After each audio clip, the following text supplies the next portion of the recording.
Ever wondered why countries are run so differently, or why people argue so passionately about how society should work?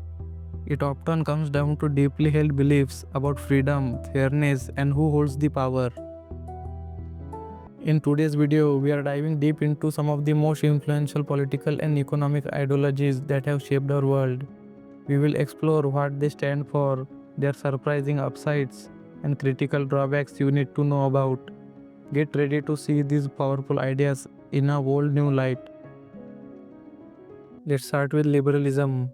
At its heart, liberalism is a political philosophy that champions individual rights, liberty, and equality under the law. Think of it as a system born during the Enlightenment, a period of great intellectual awakening, advocating for things like representative democracy, free markets, and keeping government and religion separate. Key principles that liberals hold dear include civil liberties, that's our freedom of speech, the press, and religion. They also strongly believe in the right to own private property and argue for limited government intervention in economic affairs. Essentially, it's about giving individuals the space to thrive. Now, what are positives of liberal system? First up, economic growth.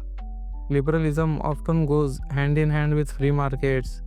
This environment encourages innovation and competition, which historically has been a powerful engine for economic expansion.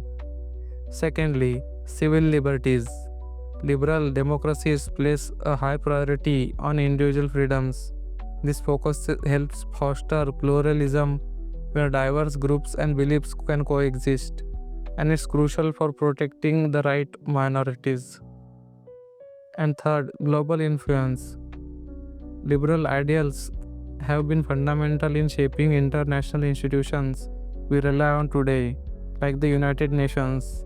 These institutions work toward promoting collective security and upholding human rights on a global scale. However, liberalism isn't without its downsides. One major concern is market volatility. When capitalism is largely unregulated, as can happen under some interpretations of liberalism, it can lead to severe economic recessions and significant income inequality. A stark example of this is 2008 financial crisis, which had ripple effects worldwide. Another potential pitfall is exploitation risks. If there aren't strong labor protection in place, corporations might be tempted to underpay workers or cut corners on environmental standards to maximize profits. Finally, there is the issue of cultural homogenization. As liberal policies spread globally, sometimes Western values can be imposed, intentionally or unintentionally, on non-Western societies. This can spark resistance and resentment as local cultures feel overshadowed. Next, let's explore communism. This ideology advocates for a classless society where the means of production, things like factories, land, and machinery, are owned communally. The goal? To eliminate private property altogether. Communism is deeply rooted in Marxist theory, which critiques capitalism and calls for its overthrow through a proletarian revolution, essentially a revolution by the working class. The ultimate aim is to achieve a stateless, egalitarian order where everyone is equal. What are the proclaimed positive aspects of communism? Theoretically, one major benefit is reduced inequality.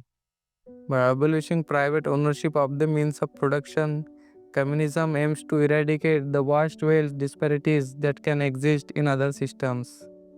Another key aspect is collective welfare. In a communist system, resources are supposed to be allocated based on need. This means ensuring everyone has access to essential services like healthcare and education, regardless of their ability to pay. And historically, some communist states have demonstrated economic stability in certain phases.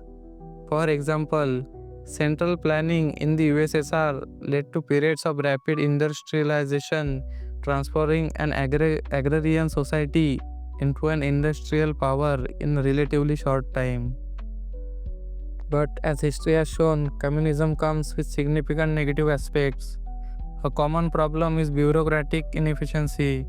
When control is highly centralized, it often leads to misallocation of resources and severe shortages. The grain crisis in Soviet era, which led to widespread famine, are a tragic example of this.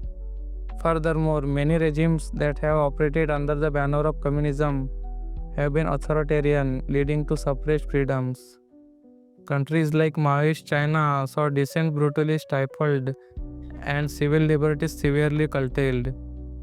Lastly, there is often innovation stagnation. Without the profit incentives that drive entrepreneurship in capitalist systems, there can be a lack of motivation for technological progress and new ideas, hindering a society's development. Now, let's turn to socialism. Socialism emphasizes social ownership of production. This doesn't always mean the state owns everything. It can range from state controlled enterprises to worker cooperatives, where employees collectively own and manage the businesses. Socialism generally seeks to balance market mechanisms with comprehensive welfare programs. The primary goal here is to reduce inequality and ensure a safety net for citizens. Importantly, socialism often coexists with democratic governance, unlike many historical communist states. So, what are the upsides of socialistic approach? A major positive is the presence of social safety nets. Think of universal healthcare, access to quality education for all, and unemployment benefits. These programs are designed to protect vulnerable population and ensure a basic standard of living. Another significant benefit is reduced exploitation. Socialism typically involves regulations to ensure fair wages, safe working conditions, and reasonable hours, curbing some of the excesses that can occur in purely capitalist systems. And increasingly important is environmental stewardship. Public ownership or strong public oversight can allow for long term ecological planning and investment in sustainable practices. We see example of this in Nordic countries with their strong push for green energy policies.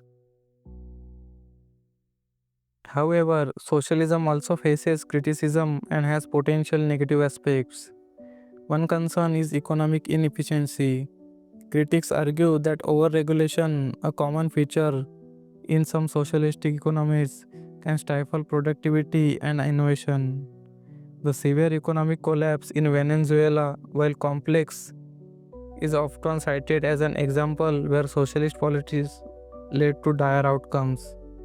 Another challenge is high taxation. Redistributive policies, which are central to funding social programs, often require higher taxes, particularly on high earners. Some argue this can disincentivize hard work and investment, potentially showing overall economic growth. Finally, there is bureaucratic complexity. Managing large welfare states and regulating significant portions of the economies require extensive administration, which can lead to increased public sector costs and at times unwieldy bureaucracies.